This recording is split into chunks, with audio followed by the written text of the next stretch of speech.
we start off, just a couple of ground rules. Please obey the following. Pretty much only one rule, which is just respect scarecrows. Listen, I know they're not scary. You know they're not scary. But the farmers work so hard on them. They're just up all night stuffing hay into empty sacks thinking this is gonna fucking Stephen King all the birds. They're gonna be screaming all night, and it just doesn't. We know that it just doesn't really do much, but just do us a favor. If you see a scarecrow during the course of the evening, just go like, whoa! Just to make farmers feel better. And if you do that, we're going to have a really good time. All right. So the first guest is a brand ambassador from a beautiful company of cars. Please put your hands together for Steve Etheridge. That's not correct. Please put your hands together for a lady from the Food Network.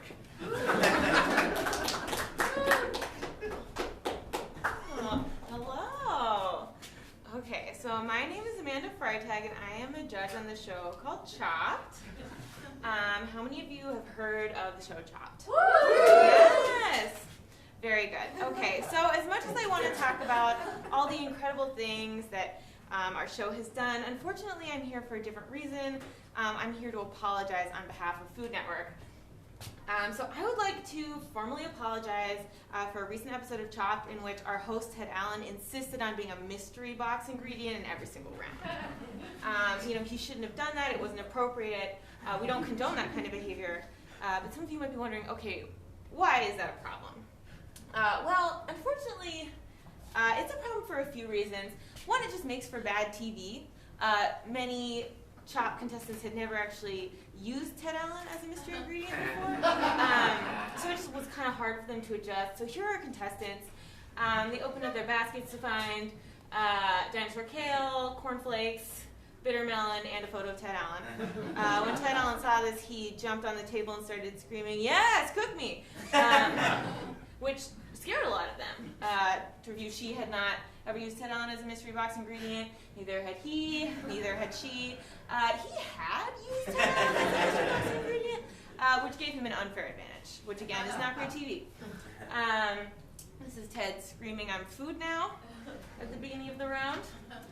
Okay, also Ted Allen was pretty hard to incorporate into a lot of dishes, which flustered the contestants. So, for instance, in the first round he stood very still, it was pretty easy. Second round and a lot of you might not know this, but Ted Allen is an Olympic level sprinter. He's extremely fast. A lot of the contestants wasted time chasing him. And when you have 30 minutes on the clock to cook an incredible dish, if you waste 20 minutes chasing Ted Allen, you're just not going to get much done. Also, Ted Allen stripped naked and hid in the pantry, and he would yell, "Come get me, you assholes, come get me," which threw them off. And this, threw a lot of contestants off. For instance, this contestant, she spent way too much time chasing Ted, and then when she caught him, he fought back. And she just wasn't strong enough to deal with it, so she couldn't get him on the plate in time, and she ended up being penalized. This man tried to stab Ted, which, good idea, but then he cut himself. Had to go see a medic, wasted lots of time, but then he ended up getting his own blood in the dish, and it wasn't able to be served to the judges. This is Ted Allen clapping after he lured a cameraman into a fryer.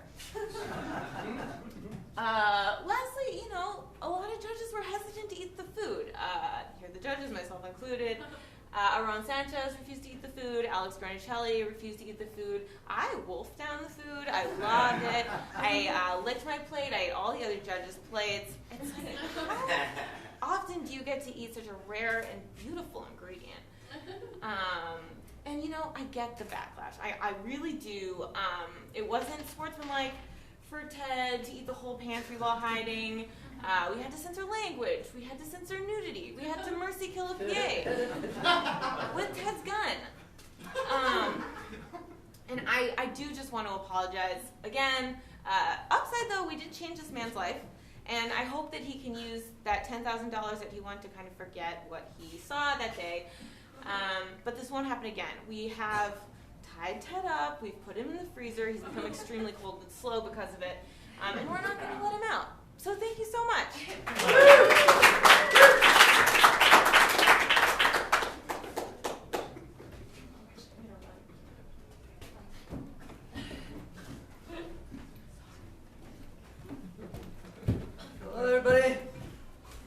Welcome. My name is Grape Dwarf, and I am a corporate ambassador representing Nissan North America and the Nissan family of brands. We are so excited to be sponsoring this arts-oriented event today in Texas. In the 395-year history of our company, we've always been a proud supporter of the arts, and we will continue to be a proud supporter of the arts as long as our founder and CEO, Rodney Nissan, God bless him, is alive and well.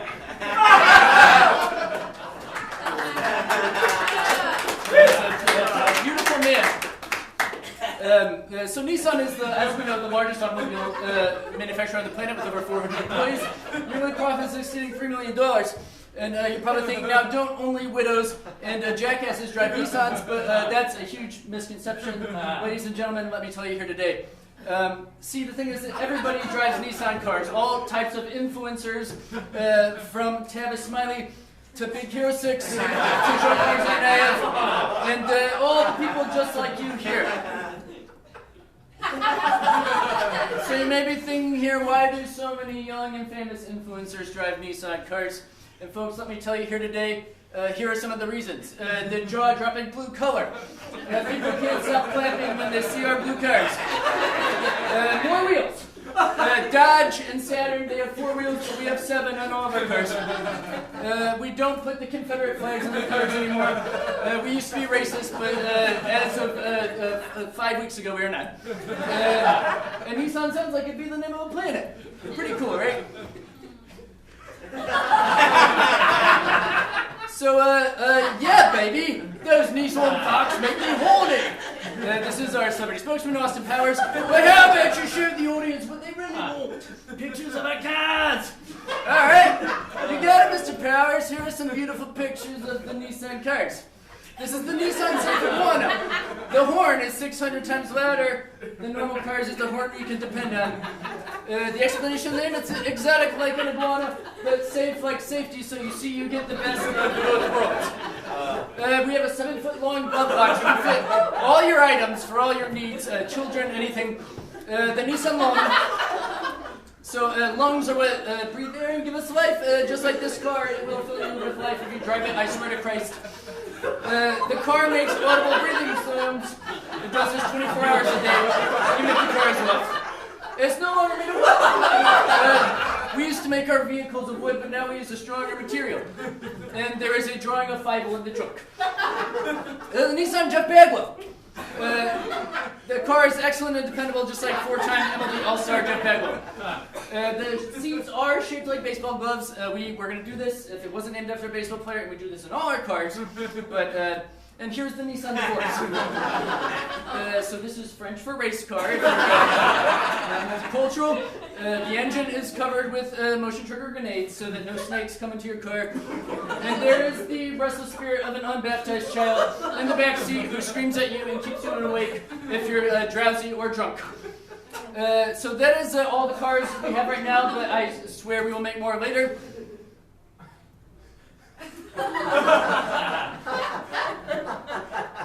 No takers, okay. So on behalf of Nissan and Nissan North America and the Nissan family of brands, I'd like to thank you guys for coming out. It's so special for you to be here. If you'd like to learn more about Nissan cars, please visit www.learnmoreaboutnissancars and look at pictures of them online.com, or check us on Twitter using our hashtag cars. Rodney Nissan, ladies and gentlemen, thank you. Nissan, your world, your Nissan, your car, Nissan.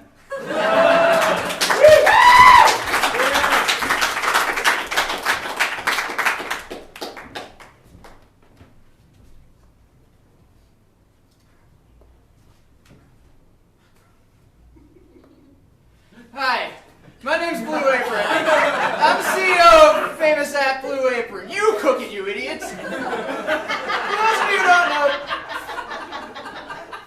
who don't know, Blue Apron is a startup that asks a simple question. What if the grocery store sent you a list of chores? And from there, we created an entire home cooking empire where you receive a box and have to spend your entire life cooking things with like 1,000 adjectives in the name. Anyway, you're probably wondering, what have there been a lot of at Blue Apron lately? Thank you, good question. The answer to this question is Huge problems relating to hot dogs. On account of customers were recently mailed a recipe from Blue Apron for something called the Strong Living Hot Dog. The Strong Living Hot Dog, as you might imagine, is a sentient hot dog with extremely muscular arms, beautiful legs, soccer cleats for maximum traction on wet grass so that he can chase you. And this is a big problem for the following reason. When the Strong Living Hot Dog is flexing in front of you, it seems great. But then he reaches behind his head and he gives you a marble. And if you know what they say, if you cough on the marble and say the name of a beloved family member, that family member will appear to you in the nude. And this has been causing lots of problems for us here at Blue Apron. People have been complaining. Here's a police sketch of the Strong Living Hot Dog. For a bit of context as to where the Strong Living Hot Dog came from, here is a famous picture from the Yalta Conference during World War II. As you can see, we have Winston Churchill, FDR, JFK, two presidents and one vice president all on the same battleship together for the first time. And what is famous about this picture is, of course, everybody has always wondered what were they looking at in the ocean when this picture was taken, and of course it was that a Greek pillar had risen up out of the sea, and standing atop it was the Strong Living Hot Dog flexing his muscles. And that's why they're all smiling. They are enjoying to look at his strong arms. And of course, during the time the Strong Living Hot Dog was on the pillar, FDR could kick his legs around, which he truly enjoyed, but then of course the pillar went back underwater. Anyway, we've been getting lots of complaints about the Strong Living Hot Dog. What did we do? We created a promotion with Disney to help make amends. Our new thing that we sell for Blue Apron now is called Yoda's Breast Milk Yogurt. Basically what happens is Yoda from Star Wars, everyone's favorite character, comes to your house with a bucket of yogurt, which Yoda calls his sap. Milk is not sap, as we've tried to explain to Yoda. Yoda does not care. And Yoda basically will stand on your porch with a hairdryer and spray his milk with a hairdryer until it goes sour, which he says counts as both yogurt and Jell-O. We've instructed him to say that it's neither. It hasn't worked. Then Yoda will say his famous catchphrase, "I cannot wait for you to drink my sap. You know what I always say, when you drink my sap, Darth Vader." And that's the famous Yoda catchphrase. And of course, other problems caused by Yoda have been that he also will come up to you and he will whisper in your ear, "I have been drinking plenty of weather juice to make my sap extra poisonous to kill any snails that live in your guts." Now, the problem is that weather juice is what Yoda calls mercury, because he likes to break open thermometers and drink it because he thinks that it will help kill snails that live in his guts. So basically, if you drink Yoda's breast milk, you will get mercury poisoning, which has caused a lot of problems again for Blue Apron. But basically, the one perk that people have enjoyed is that when Yoda comes to your house, he will be carrying a VHS of the popular Disney movie The Lion King. And when you enter the door, he sort of marches through your legs and he breaks your toaster and he builds a VCR out of the toaster fragments. And then he puts in the tape and he looks at you and he says, "This time Scar will win." And customers have been reporting that this is a version of The Lion King where Scar emerges triumphant, takes over the whole jungle in about 15 minutes, which Yoda has been very happy about. Here's Yoda again. And his famous catchphrase, "Yoda's milk will give you mercury poisoning," and that's the Blue Apron promise. Thank you so much for listening to this sponsored content of Blue Apron. We love you at Blue Apron, and it's chores from the supermarket. Good night.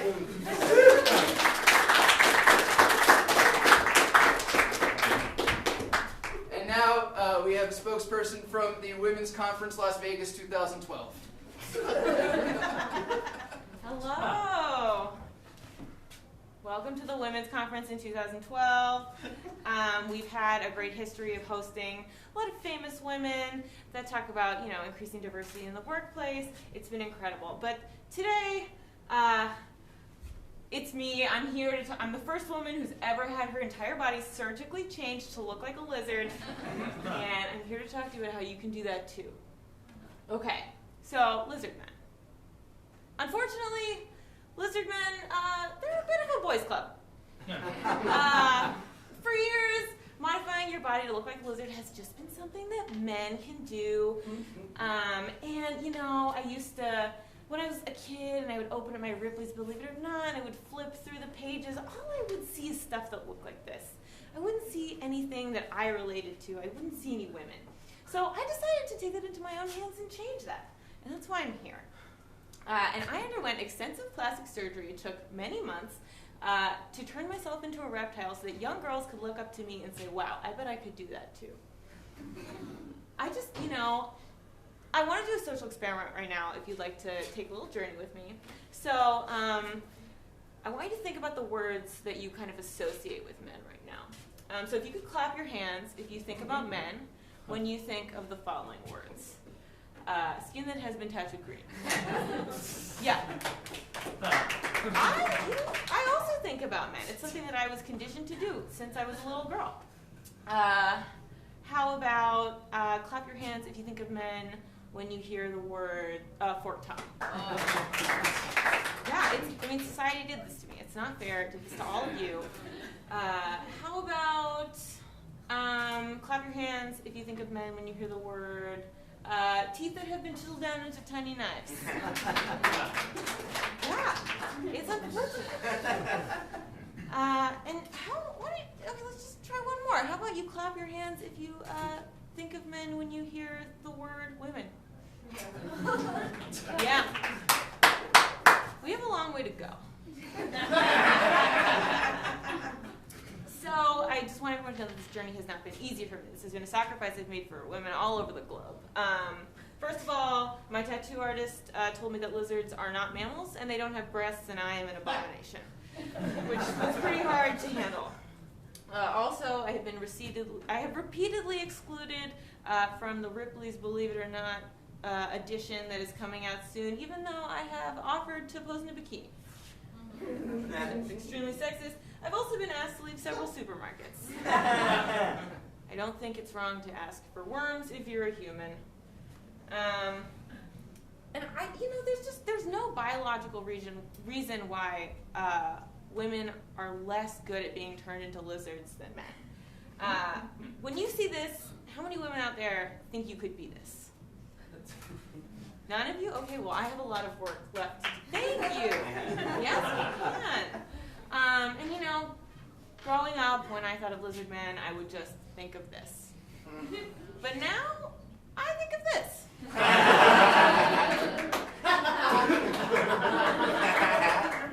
So I've added something to society. So when I look out into this audience, I just see a bunch of future lizards. And I know that one day you'll join me. Thank you so much.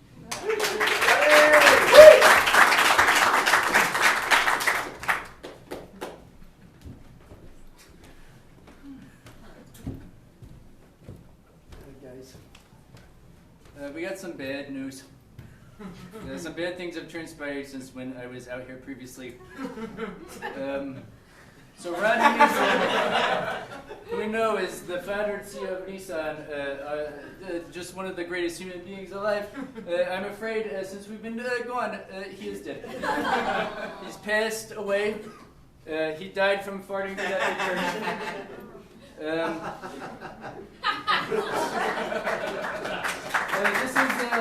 thank you. This is really devastating for me personally. He was more than a boss to me. He was my grandpa, my dad, my sex god, my hero. I thought I was invincible, but apparently even the elderly can die. And so this sobering realization has forced me to consider my own fleeting mortality. And as a result, today I'm making a vow to begin living my life to the fullest. So in that spirit, I thought I would share with you guys my bucket list of things that I'd like to do before I die and go to hell in several years. Alright, so here are the things. I'd like to drive a train on the road like it's a cart. I'd like to teach Coco the gorilla the signal for touchdown, but tell her it means I'm sad. I'd like to lead a stampede of chubby babies through a cathedral on Easter morning. I'd like to smoke reefer and watch some otters. I'd like to get to the level of wealth where I have zero self-consciousness about buying weird impractical three-wheeled cars that make me look like a jackass. And I'd like to lie awake and still alongside my lord Rodney Nissan in his golden mausoleum. I'd like to hold his hand, savor his stink, maybe peek at how big his penis is. Sneak him out of the country on the eve of Toyotathon. With the full moon will guide our path. Gone to his villa in Panama. Spend lazy days and nights curled up next to him on the waterfront cabana bed, sharing all my secrets and dreams. It's just me and you forever. I whisper in his ear after mentioning all that. Forever. Just like the safety and dependability of new and pre-owned Nissan vehicles, he says. You're alive, I guess. Your love brought me back. He slowly extends his hand out towards me, revealing an old brass ring. Rodney, what does such a wealthy man like you have such a shitty ring? Rodney just smiles, and suddenly, a brilliant white light bursts from his ring and projects into the sky, illuminating the stars and galaxies. This shitty ring, he says, is the Nissan ring of life, and as long as you continue to love Nissan cars with all your heart, this ring will continue to shine and keep me alive. You kiss. The sensation of his superhuman lips is so electrifying against your own that you start diarrheaing everywhere. But it's okay. Rodney uses his magic to clean you up. It's the happiest you've ever been. But so anyway, that's about it for my bucket list. Maybe I would also like to go skydiving if there is time. Thank you, and R.I.P. Rodney. Let's all pour our drinks on the ground.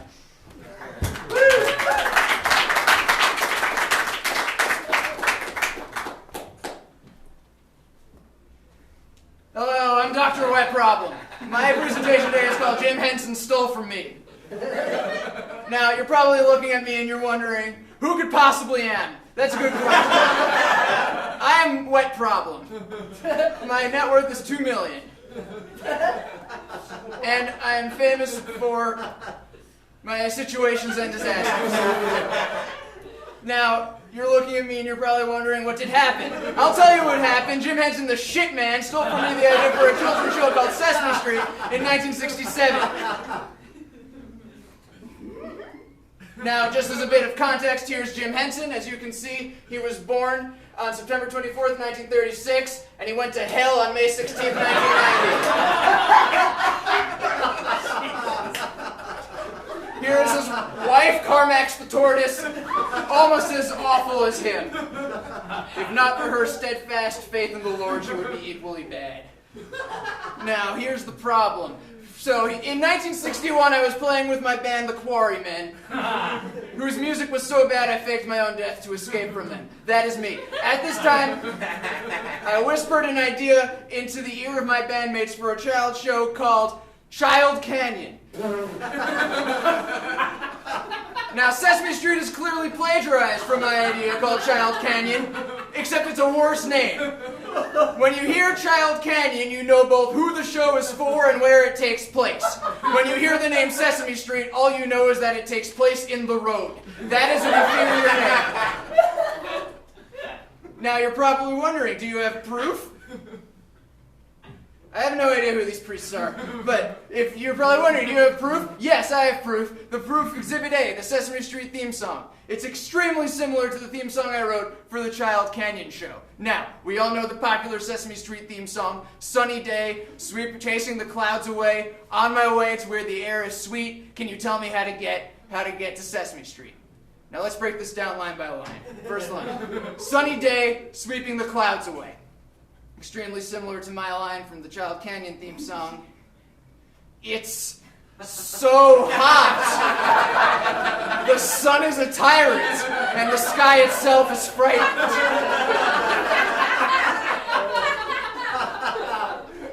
Next line, on my way to where the air is sweet.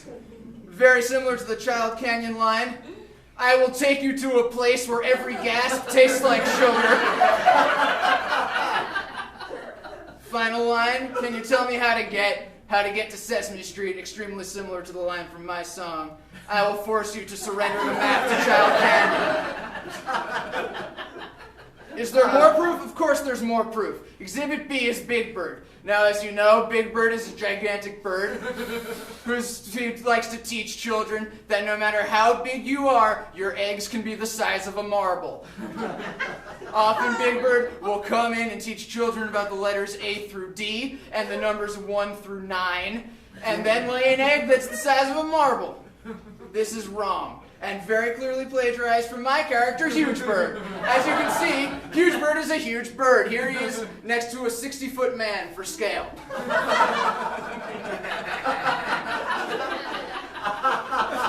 Huge Bird taught children valuable lessons about how if you're big enough, you should not lay eggs, because your eggs will plummet thousands of feet and splatter on the ground. This is a far more valuable lesson than anything Big Bird ever taught. Exhibit 1, Mr. Snuffleupagus. As you know, Mr. Snuffleupagus was well known as the picnic ruiner on Sesame Street, where when it was time to clean up a picnic, he would use his face arm to sweep it all on the ground. This is extremely similar to my Child Canyon character, the inescapable Mr. Everywhere. Now, just right off the bat, I know, elephant in the room, yes, this is a human penis. Now, many people told me that it was inappropriate to have a human penis in a child's show, but it's for educational purposes and safety purposes. Because during an emergency, his penis points to the location of the nearest detective. So, it's during an emergency, it's just sort of like compass needling all around, pointing left or right or up or down depending on how far above sea level you are. It's very useful.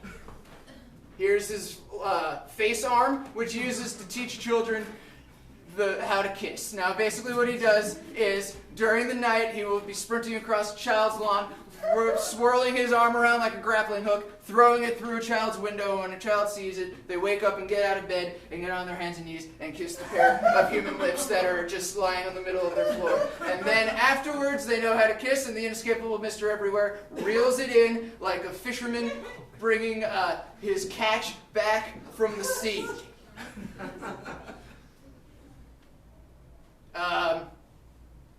Well, we have run into technical difficulties. Here we are. Exhibit A, Grover. Grover is very clearly stolen from my Child Canyon character, who will appear shortly. Here he is, Unthinkable Jason.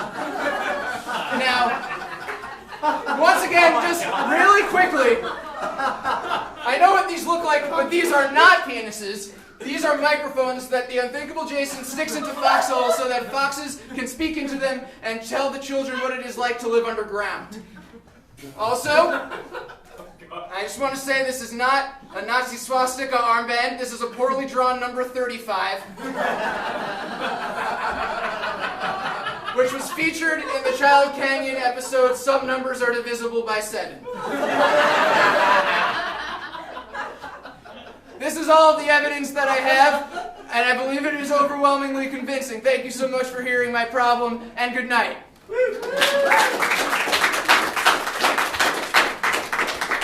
Ladies and gentlemen, thank you so much for coming out to see us.